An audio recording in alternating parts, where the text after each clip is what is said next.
Assalamualaikum warahmatullahi wabarakatuh. Kami dari kelompok 13 akan mempresentasikan mengenai kewirausahaan dalam birokrasi pemerintahan.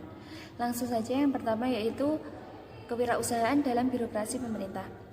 Sejak awal kemerdekaan sampai masa Orde Lama, birokrasi di Indonesia lebih menekankan pada posisi power politik ketimbang sosial budaya. Pada masa Orde Baru, posisi birokrasi yang suka mengatur dan lebih berorientasi kepada kekuasaan itu tetap, namun yang berbeda adalah faktor pemicunya. Apabila dahulu adalah politik, maka saat Orde Baru triggernya adalah pembangunan dengan security approach. Hal ini karena saat itu dirasakan kondisi politik, ekonomi, dan juga keamanan sangat tidak kondusif dan tidak stabil. Maka melalui kekuasaan komando diharapkan situasi tersebut bisa diatasi dan pembangunan bisa diamankan.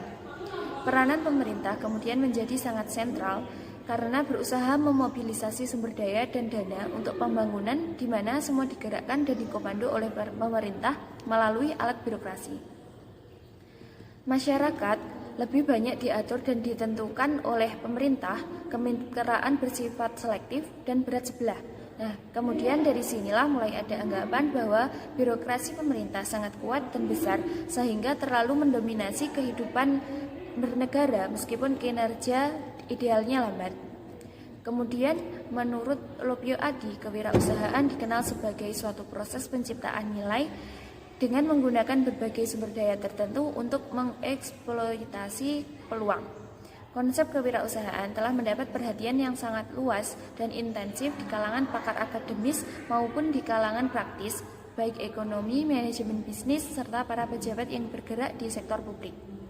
Wirausaha dalam birokrasi pemerintah atau yang biasa disebut dengan reinventing government sebenarnya adalah merupakan perubahan cara berpikir dan bertindak pemerintah untuk tidak melulu menyandarkan anggaran pendapatan negara yang bersumber kepada pajak, tetapi dengan jiwa wirausaha berusaha untuk mewujudkannya ke dalam kebijakan yang pada gilirannya memperkuat sektor publik.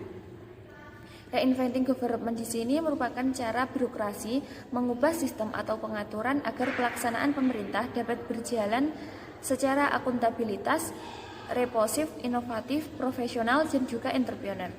Entrepreneur di sini dimaksudkan agar pemerintah daerah yang telah diberikan otonomi memiliki semangat kewirausahaan untuk lebih inovatif dalam memberikan pelayanan kepada masyarakat dan dapat menjawab tuntutan masyarakat di era globalisasi. Sehingga mewirausahakan birokrasi di sini bukan berarti birokrasi melakukan wirausaha untuk mendapatkan keuntungan yang sebesar-besarnya, namun memberdayakan institusi agar produktivitas dan efisiensi kerja dapat dioptimalkan. B. Prinsip wirausaha dalam birokrasi pemerintahan. Konsep reinventing government harus dikuasai oleh aparat birokrasi pemerintah daerah, pimpinan instansi atau dinas di daerah, dan terutama bupati atau wali kota. Di dalam bukunya yang berjudul Reinventing Government, Osborne dan Gabler mengemukakan 10 prinsip untuk membentuk birokrasi wirausaha. Yang pertama yakni pemerintahan katalis, yang berarti mengarahkan daripada menggayuh. Pemerintah sebagai pembuat kebijakan-kebijakan strategis yang bersifat mengarahkan daripada dalam teknis pelayanan menggayuh, di mana dengan peran pemerintah yang mengarahkan akan membutuhkan orang yang mampu melihat seluruh visi dan mampu menyeimbangkan berbagai kebutuhan, sedangkan pengayuh membutuhkan orang yang memfokuskan pada satu misi dan melakukannya dengan baik.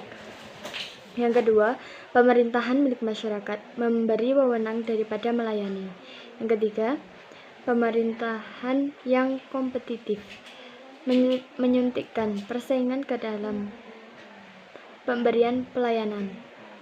Yang keempat, pemerintahan yang digerakkan oleh misi, yakni mengubah organisasi yang digerakkan oleh peraturan. Pemerintah memberikan kesempatan dan kebebasan berkreasi dan berinovasi kepada unit-unit pemerintahan sebagai lembaga yang bertugas mewujudkan misi. Oleh karenanya, peraturan yang ada untuk ditaati, bukan sebagai penghambat. Kelima, pemerintahan yang berorientasi hasil, membiayai hasil, bukan masukan. Pemerintah lebih mementingkan hasil kinerja yang dicapai daripada faktor masukan atau input. Yang keenam, pemerintahan berorientasi pelanggan, memenuhi kebutuhan pelanggan, bukan birokrasi. Yang ketujuh, pemerintahan wirausaha, menghasilkan daripada membelanjakan. Pemerintah sebagai suatu badan usaha harus dapat mandiri dan meningkatkan produktivitasnya. Oleh karena itu, manajer atau pimpinan pemerintah harus berpikir kreatif untuk mendapatkan penghasilan dalam membiayai kebutuhan pelayanan publik. 8.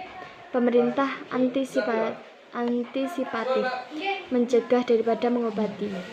Yang 9. Pemerintahan desentralisasi, dari hierarki menuju partisipasi dan tim kerja. Yang 10. Pemerintahan berorientasi pasar, mendongkrak perubahan melalui pasar. Pemerintah harus memiliki strategi yang inovatif sebagai entrepreneur dan mampu menciptakan perubahan melalui pasar. Demikian yang dapat kami sampaikan. Terima kasih.